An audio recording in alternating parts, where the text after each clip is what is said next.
Good morning. I'll be reading some of your comments and then I'll provide commentary on your comments. But first, what I wanted to do was the following provide information. So I'm sure many of you were wondering, why does she keep mentioning an election, campaigning, politics, and Bryant at the same time? It is because for some years now, uh, Jamal Bryant has wanted to run for political office. His efforts were not successful. And because of that, he moved to Georgia because he thought it would be easier, more connections, more visibility, larger church. So he's building, right, the visibility portion of it. So it's kind of like brand familiarity for people to get familiar with seeing your face, familiar with hearing your voice. And so you do that via different events, being at different organizations, private events, fundraisers, and networking, and mainly on the news or a national initiative. And that's what he's doing right now. What you need to know is that it is my belief that Bryant would like to run during midterm elections. The midterm elections are on November 3rd, 2026. Please put it inside of your phone, save it in your phone. Okay. Save it in your phone, put an alarm, an alert, text it to other people, and remind them midterm elections are held on November 3rd, 2026. Okay. So I wanted you to see that real quick and why I was emphasizing about Bryant, running and trying to low key drive campaign. So that's where that's coming from. I'm looking at the midterm elections. People are already putting in their nominations. If you don't believe me, you need to be always paying attention to Ballotpedia. Let me put it on here for you. They're nonpartisan, but you need to always, pay attention to who they're posting and all of that. You can see who are actually running before they make an announcement. Believe it or not, they'll they'll go ahead and have it in the Secretary of State's office, and then it's uploaded onto ballotpedia.org. Okay, let me modify that real quick. Ballotpedia.org. Right. So be tracking when you start seeing all of a sudden, a popular Georgia pastor is putting his hat in the ring for, a congressional seat. Okay. For a congressional seat in some districts. So don't be surprised. Anyway, I just want to put that out there because I know some of you were confused. I just want to provide some clarity to you. I'm going to read your comments, um, provide some feedback on what you're saying.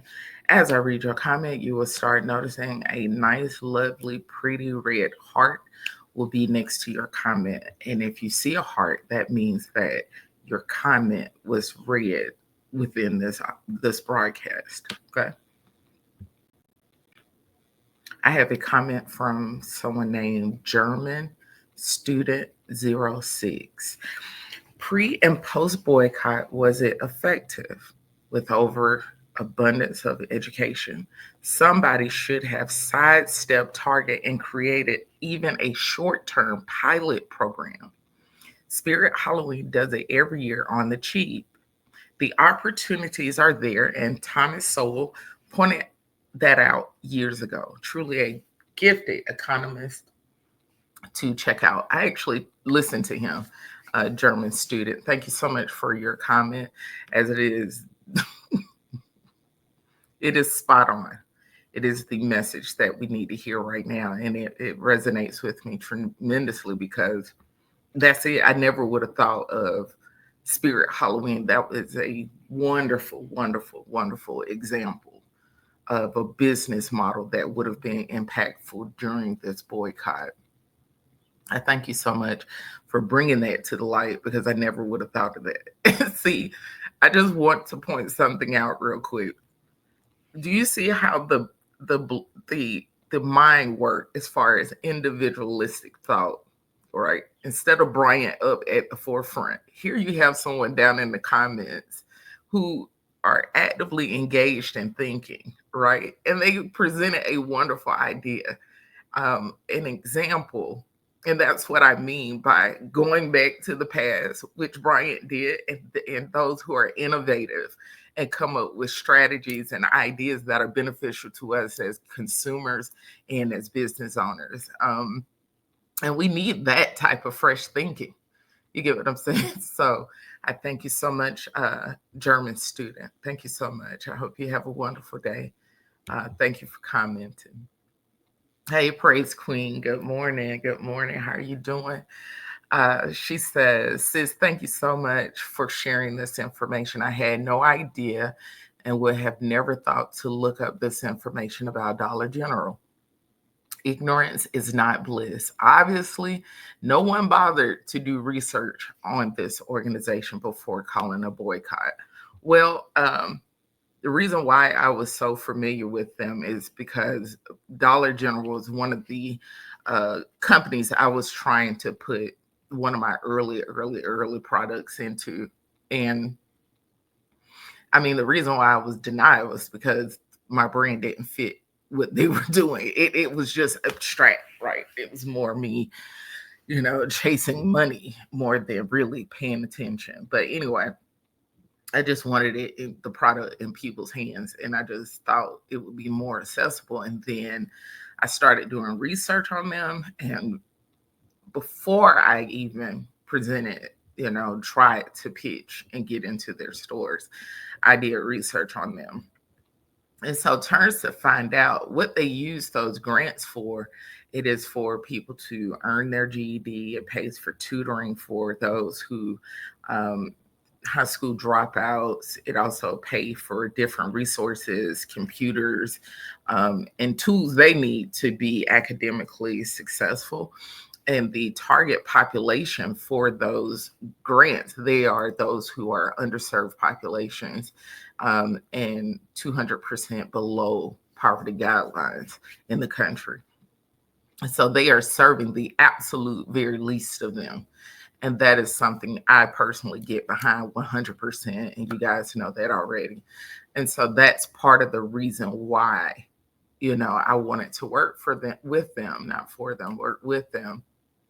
And no, people don't research companies before they go hacking at them. For instance, when it comes to Target, I'm just giving you an example. This was back in 2004 or 5. It had to be 2004 because I had just had Lovey. And I was on Target's website because I was trying to get some resources for the kids at my children's elementary school, because I was hosting an installation-wide Black History event.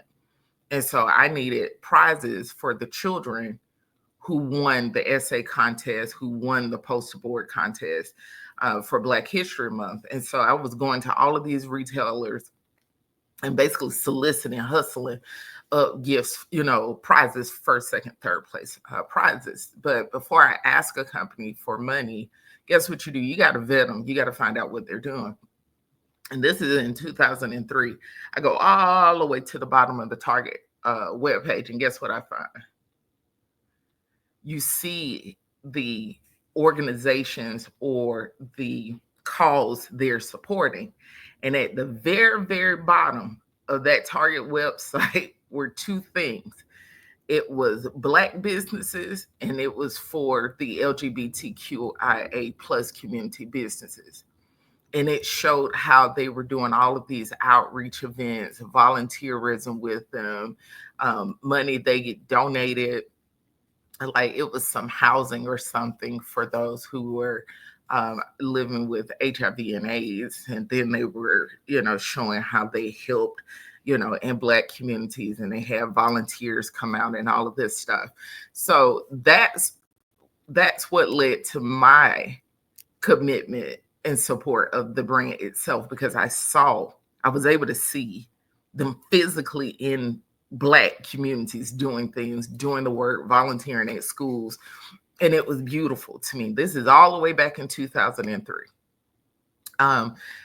3-4. And so I say all that for a reason. Here we are having this man, this person, this individual calling himself doing a boycott on a company he doesn't know their brand history. You see, before I have smoke with you, I'm going to do some vetting on who I have smoke with before I come popping off or opening my mouth. But his behavior is a result of our community not being well-informed members of our community. So we'll set this precedence that we'll follow as soon as we hear, but we don't listen and we don't research and we don't value information. We don't value having the information for ourselves and then making a decision. And people like Bryant know that. And that's why people like Bryant move the way they do, because they don't respect Black people. Okay. Instead of teaching and having the conversation that lead to something different, they're not doing it. He's not doing it. He want to stick to the model that he's working with, because that way he get what he wants without very little effort. Let me give you an example of the model I'm talking about he's using. I want you to go back to the campaign cycle when everyone were on the road, right? You will notice whenever a politician are engaging educated populations, they're not hosting a rally. They're not hosting a rally. They're sitting down and having a, air quotations, town hall. They're having a dialogue. And you'll notice who's leading the dialogue. It's not the politician. It is the attendees. And the politicians sitting there with their mouth shut until they're spoken to. And then they respond to attendees. All right? And they're asked uncomfortable questions that directly impact them. We don't have town halls with our politicians. They just play some catchy music, know a couple line dances, clack a fan or something, and that's all they had to do. Oh, so-and-so came here.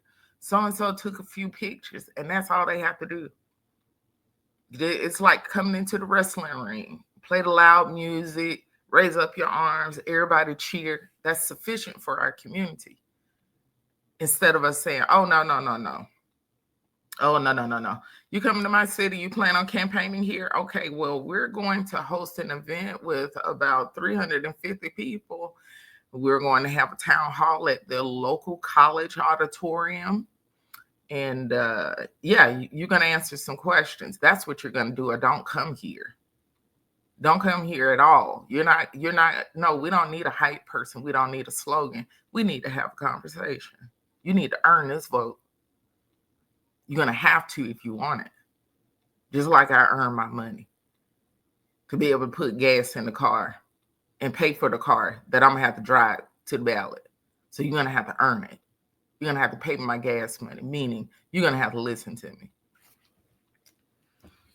We don't move like that. And people like Bryant take advantage of it, right?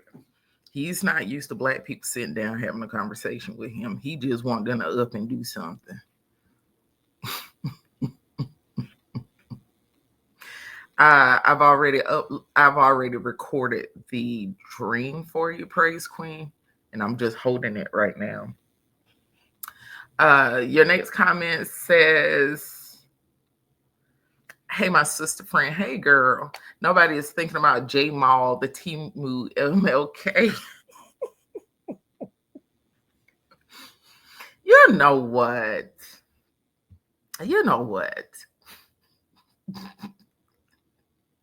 Shot like a millionaire. T-Moo. T-Moo.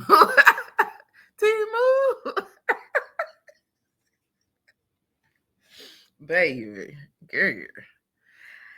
That man, did you peep something? I peeped Ruby. He uh he called it a fast, a 40-day fast. He used a religious practice, right? We're gonna fast against a retailer about businesses, not about souls, not about salvation, not about saving churches, not about healing.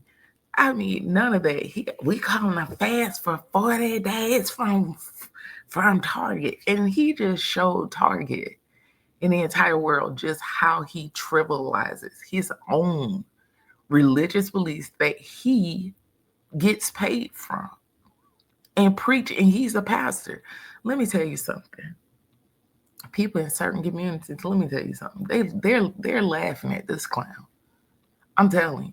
And honey, I don't mean no harm. Honey, the way he be wearing them little glasses, I swear he looked like he drunk. He trying to hide them bloodshot eyes. I'm sorry, that's what it looked like to me. Not saying that's what it is. It's just that's what it looked like. He has bloodshot eyes, but that could not be true, of course. I'm not saying that it is. But anyway, because I don't think a sober, saved, sanctified, Holy Ghost filled person would say what he said and calling it a fast and then swapping around, flipping around, and now it's a boycott. You see how he playing people's face? That's the kind of unethical, double-minded stuff I'm talking about, because he's saying interchangeably, he's using it interchangeably and basically saying that a fast, it is the same as a boycott. A fast is a religious practice. It has a purpose. I mean, are you serious? Of all the things we could be fasting about, all these missing children, homeless epidemic. You get what I'm saying? Like, of all things, this is what the Lord led him to do. I'm going to fight Target because you won't let my friends stuff in the store. Are you serious? Care. Honey, let me tell you something. If they don't get this man out of our face,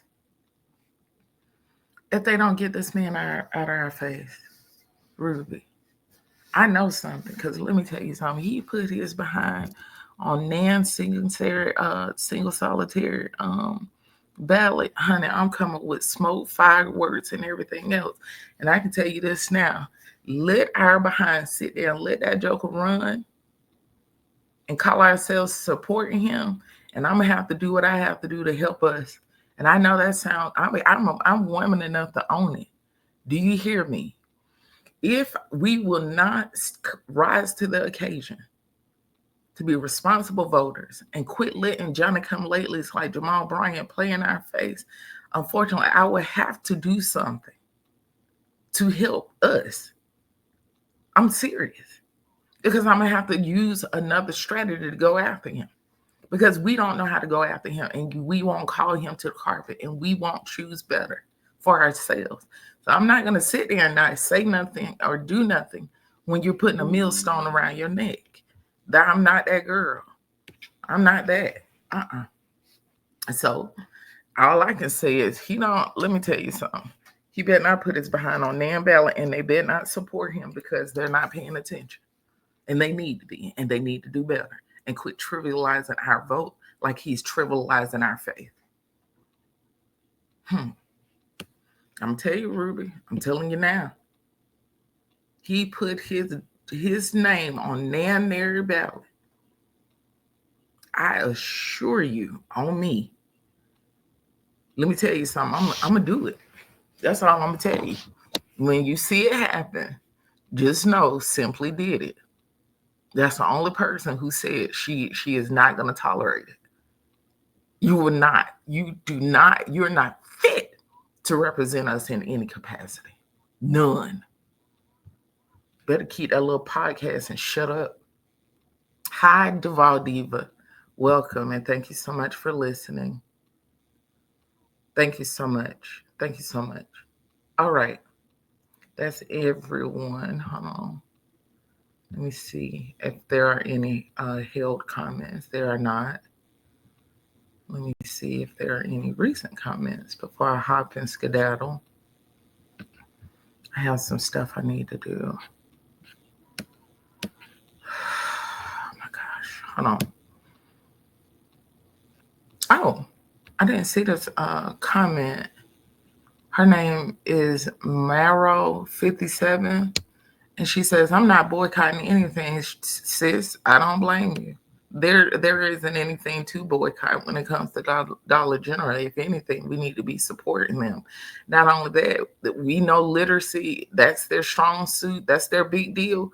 Honey, I need Black authors to be shaking their tables and about to stampede, getting children books, adult books, Christian books. You need to be forming partnerships. You get what I'm saying? If one shut the door on you, gotta open a window somewhere else. Y'all forgot that. You're sitting there crying and huffing and puffing because of Target, and you're not even looking for the window. You're not looking for the other way that God has provided for you. Yeah, maybe where he wanted or what he wanted to provide, he will pay you 4, 5, 6 times what you ever would have made in Target. And here go the people boycotting. You're not even making no money in Target. So how what? What? Honey, let me go. Let me go. Let me go. I'll be back probably later on this evening and do a video entitled it Black Businesses That We Need. Talk to you soon. Have a good one. Bye.